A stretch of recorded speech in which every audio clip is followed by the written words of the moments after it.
Hola amigos, en esta ocasión les voy a narrar una de las historias extraordinarias de uno de mis autores favoritos, Guy de Maupassant, sobre el agua. Tuve alquilada, el pasado verano, una casita de campo a orillas del Sena, a varias leguas de París, e iba a dormir ahí todas las noches. Al cabo de unos días, trabé conocimiento con uno de mis vecinos, un hombre de 30 a 40 años, que era desde luego el tipo más curioso que había visto nunca. Era un viejo remero, pero un remero empedernido, siempre junto al agua, siempre sobre el agua, siempre en el agua. Debía de haber nacido en un bote, y con toda seguridad morirá en la botadura final. Una tarde que paseábamos a orillas del Sena, le pedí que me contase algunas anécdotas de su vida náutica. Inmediatamente, mi buen hombre se anima, se transfigura, se vuelve elocuente, casi un poeta. Albergaba en el pecho una pasión devoradora, irresistible, el río. Ah, me dijo, cuántos recuerdos tengo de este río que vio usted deslizarse ahí, cerca de nosotros. Ustedes, los habitantes de las calles, no saben lo que es el río, pero escuche a un pescador cuando pronuncia esa palabra. Para él es lo misterioso, lo profundo, lo desconocido, el país de los espejismos y las fantasmagorías, donde de noche se ven cosas que no existen, donde se oyen ruidos que no se conocen, donde se tiembla sin saber por qué, como al cruzar un cementerio. Y en efecto, es el más siniestro de los cementerios, ese donde no se tiene tumba. Para el pescador, la tierra tiene límites, pero en la sombra, cuando no hay luna, el río es ilimitado. Un marinero no siente lo mismo por el mar. El mar es a menudo duro y perverso, cierto, pero grita, brama, es leal, mientras que el río es silencioso y pérfido. No brama, se desliza siempre sin ruido, y ese movimiento eterno del agua que fluye es para mí más espantoso que algunas de las olas más altas del océano. Algunos soñadores pretenden que el mar oculta en su seno inmensas regiones azuladas, donde los ahogados ruedan entre los grandes peces, en medio de extraños bosques y grutas de cristal. El río no tiene más que profundidades negras donde uno se pudre en el limo. Sin embargo, es hermoso cuando brilla el sol naciente y cuando chapotea dulcemente sobre sus riberas cubiertas de cañas murmuradoras. Pues bien, creo que las historias susurradas por las delgadas cañas, con sus vocecitas tan dulces, deben de ser más siniestras todavía que los dramas contados por los bramidos de las olas. Pero, ya que me pide algunos de mis recuerdos, voy a contarle una singular aventura que me ocurrió aquí hace una decena de años. Vivía yo, como hoy, en la casa de la vieja Lafon, y uno de mis mejores camaradas, Luis Bernet, que ahora ha renunciado al remo, a sus pompas y a su desaliño para entrar en el Consejo de Estado, se hallaba instalado en el pueblo de Columbia, 2 leguas más abajo. Cenábamos juntos todos los días, unas veces en mi casa, otras en la suya. Una noche, cuando regresaba solo y bastante cansado, arrastrando pesadamente mi gran barca, un osen de 12 pies que siempre utilizaba de noche, me paré unos segundos para recobrar el aliento cerca de la punta de las cañas, allá abajo, unos 200 metros antes del puente del ferrocarril. Hacía un tiempo magnífico. La luna resplandecía, el río brillaba, el aire estaba calmo y era suave. Aquella tranquilidad me tentó. Me dije que sería muy agradable fumar una pipa en aquel sitio. Pensando y hecho, cogí el ancla y la arrojé al río. El bote, que volvía a descender con la corriente, tiró de la cadena hasta el final. Luego se detuvo y me senté a popa sobre mi piel de carnero, lo más cómodamente posible. No se oía nada, nada.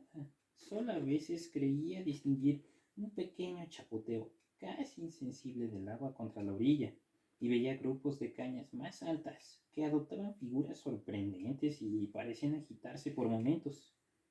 El río estaba completamente tranquilo. pero me sentí emocionado por el extraordinario silencio que me rodeaba.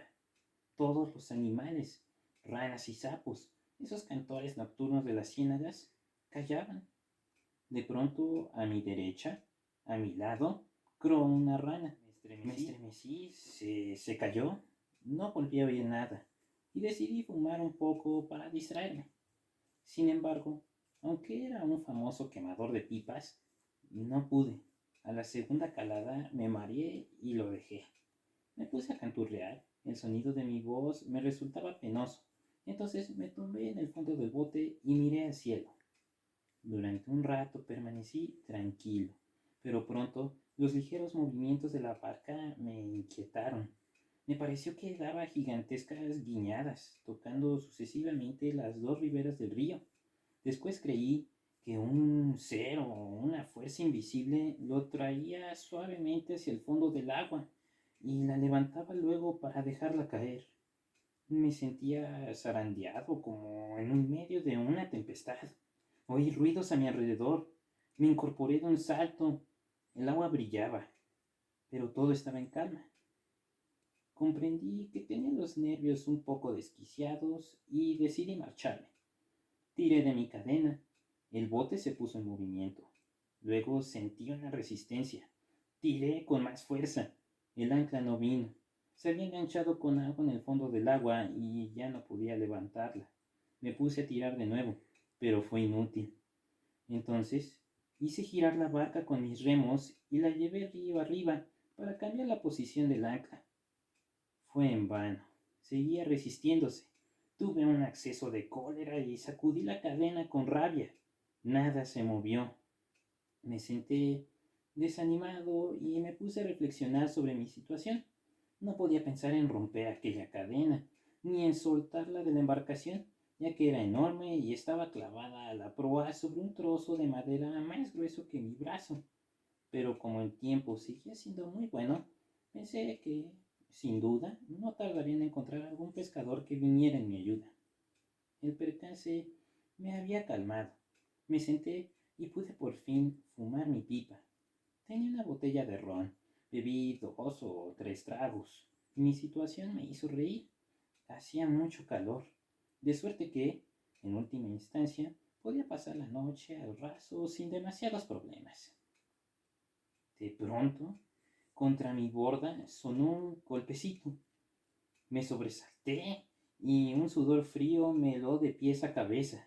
Aquel ruido procedía sin duda de algún trozo de madera arrastrado por la corriente, pero eso había bastado para que, de nuevo, me sintiera invadido por una extraña agitación nerviosa.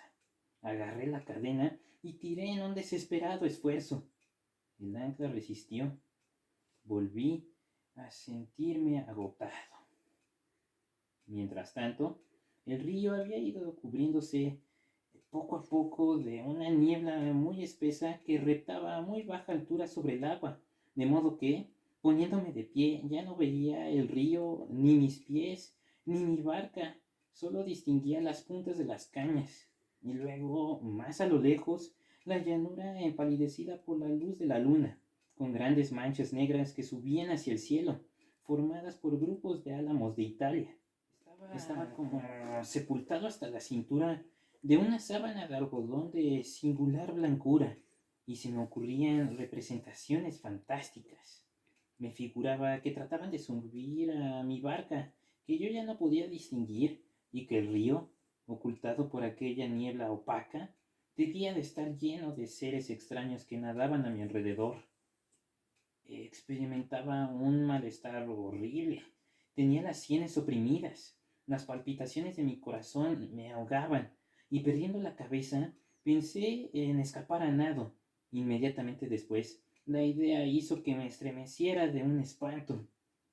Me vi perdido, yendo a la aventura entre aquella bruma espesa, debatiéndome en medio de las hierbas y las cañas que no podía evitar, jadeando de miedo, sin ver la ribera, sin encontrar ya mi barca y con la impresión de que me sentiría arrastrado por los pies hasta el fondo mismo de aquella agua negra.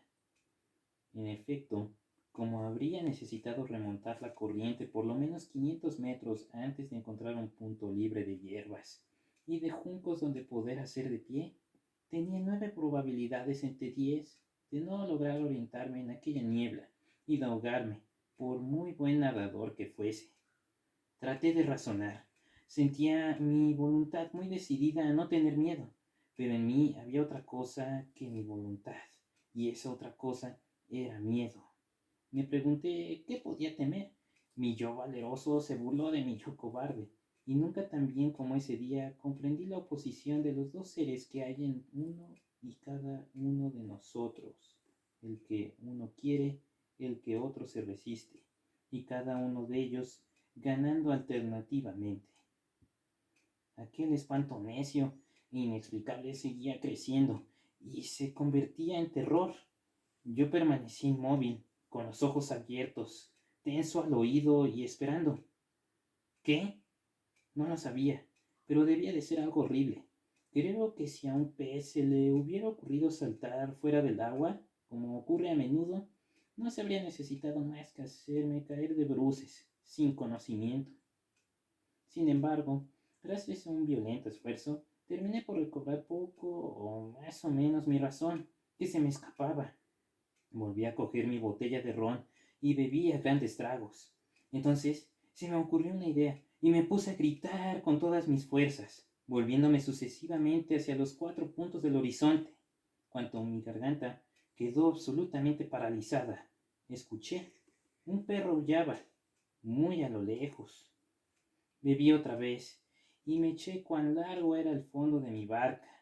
Permanecí así 1 hora tal vez, acaso 2, sin dormir, con los ojos abiertos, con pesadillas a mi alrededor. No me atrevía a levantarme, y sin embargo lo deseaba violentamente. Lo aplazaba de un minuto a otro. Me decía, vamos, de pie, pero tenía miedo a hacer un movimiento.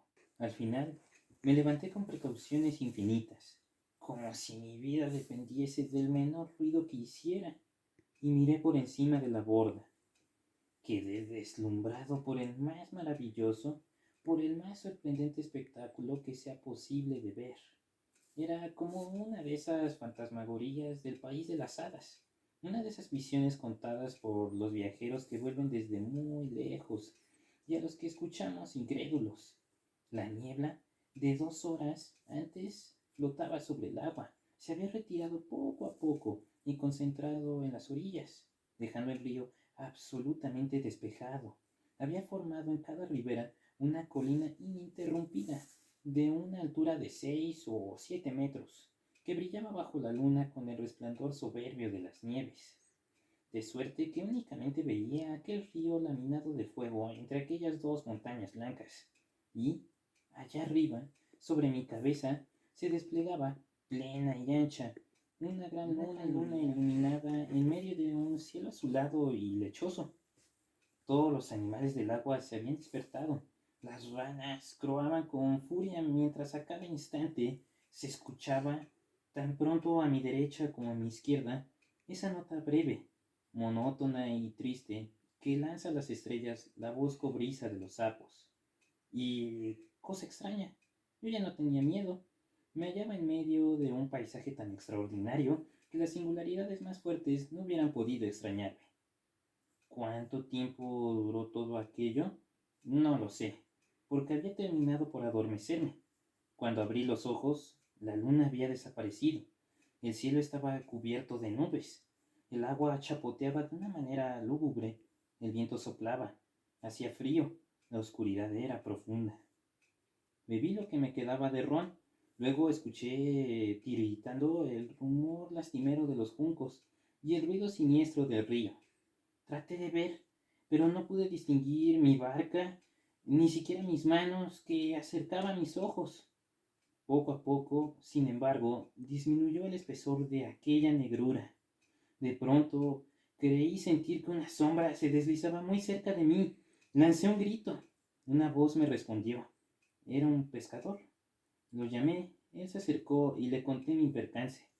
Arrimó entonces su barca a un costado de la mía y los dos tiramos de la cadena. El ancla no se movió. Llegaba el día, sombrío, gris, lluvioso, glacial, una de esas jornadas que os traen tristezas y desdichas. Divisé otra barca. La llamamos a gritos.